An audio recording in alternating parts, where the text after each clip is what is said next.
নমস্কার, সকলকে স্বাগত আবারও একটি সম্পূর্ণ নতুন ভিডিওতে। এতদিন পর্যন্ত চন্দননগর শহর থেকে শুধুমাত্র আমরা জগদ্ধাত্রী পুজোর জন্য বিখ্যাত বলে জানতাম, কিন্তু তা নয়। একটু ইতিহাস ঘেঁটে দেখলাম যে চন্দননগর শহর কিন্তু স্বদেশী আন্দোলনের সাথে বিশেষভাবে যুক্ত ছিল।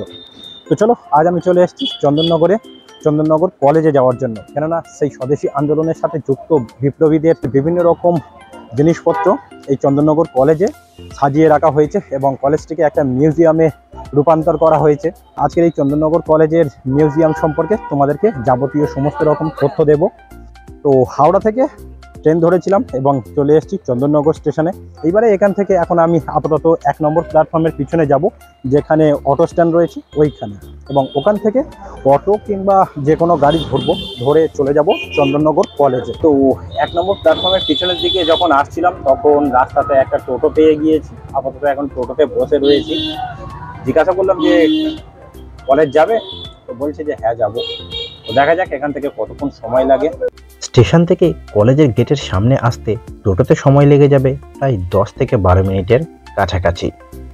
চন্দননগর স্টেশনের ওখান থেকে টোটো ধরে নিয়েছিলাম এবং এসে নামিয়ে দিয়েছে চন্দননগর কলেজের একদম গেটের সামনে।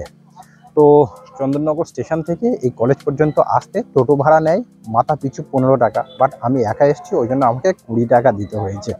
ওটা কোনো ব্যাপার নয়। চলো, আর মাত্র 10 মিনিট বাকি রয়েছে মিউজিয়াম ওপেন হওয়ার জন্য।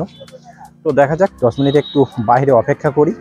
আর চন্দননগর কলেজের বাইরের অংশটা বেশ সুন্দর দেখতে লাগছে, যেমন এই যে সোজা রাস্তা চলে গিয়েছে এবং অপোজিটে রয়েছে হুগলি নদী, আর নদীর তীরে রয়েছে পার্ক, যেখানে প্রচুর মানুষজন বসে আড্ডা মারছে।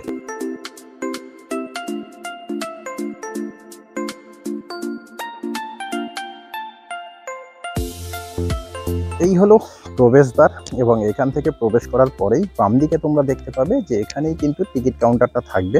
তো এখান থেকে টিকিট কেটে তোমাদেরকে দেখতে হবে, মানে প্রবেশ করতে হবে এই বিল্ডিংটা। এটাই হচ্ছে চন্দননগর কলেজের হেরিটেজ বিল্ডিং, এবং এই সাইডে যে সমস্ত বিল্ডিংগুলো রয়েছে এদিকে সব পড়াশোনার কাজকর্ম চলে, বাট আপাতত মিউজিয়ামটা বানানো হয়েছে এই বিল্ডিংটিতে।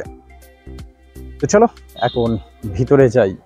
পশ্চিমবঙ্গের ইতিহাস চারণ করলে জানা যায় এই চন্দননগর কলেজ স্বদেশী আন্দোলনে সক্রিয় ভূমিকা পালন করেছিলেন, আর তারই প্রমাণ রয়েছে মিউজিয়ামে প্রবেশ করার প্রথম পর্যায়ে। 1862 সালে স্থাপিত এই কলেজের প্রথম নাম ছিল একল দে সাঁত মেরি, এবং 1901 সাল থেকে এই শিক্ষা প্রতিষ্ঠানটির নাম হয় ডুপ্লে কলেজ।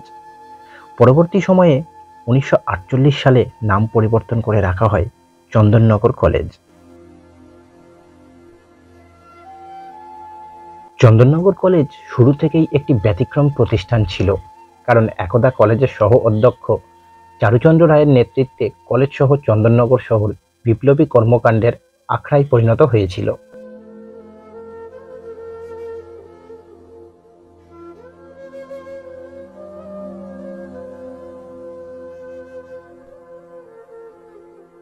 সরাসরি স্বাধীনতা সংগ্রামের সঙ্গে জড়িত থাকার ফলে 1908 থেকে 1931 সাল পর্যন্ত টানা 23 বছর কলেজ বন্ধ রাখা হয়েছিল।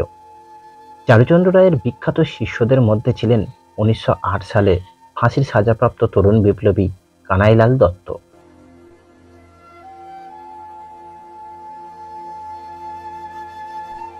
বলা যায় এক প্রকার চন্দননগর কলেজের বিপ্লবীদের উত্তরাধিকার, এবং এই কলেজ ও শহরের সামাজিক সাংস্কৃতিক ইতিহাস সংরক্ষণের উদ্দেশ্যে মিউজিয়ামটি স্থাপন করা হয়েছে। চন্দননগর কলেজের সেন্টার ফর হেরিটেজ স্টাডিজ এর তত্ত্বাবধানে কলেজের 161 বছরের প্রাচীন ঐতিহ্যবাহী ভবনে স্থাপন করা হয়েছে এই কলেজ মিউজিয়ামটি।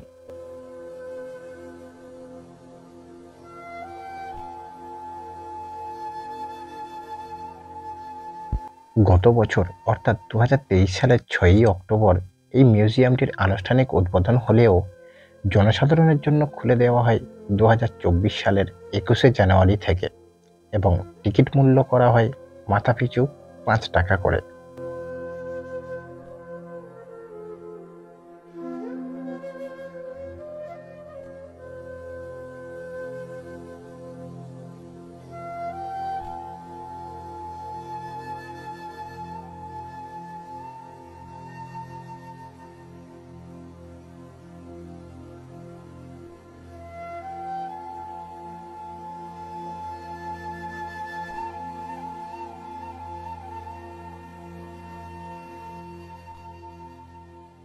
বেরিয়ে পড়লাম মিউজিয়ামের ভিতর থেকে।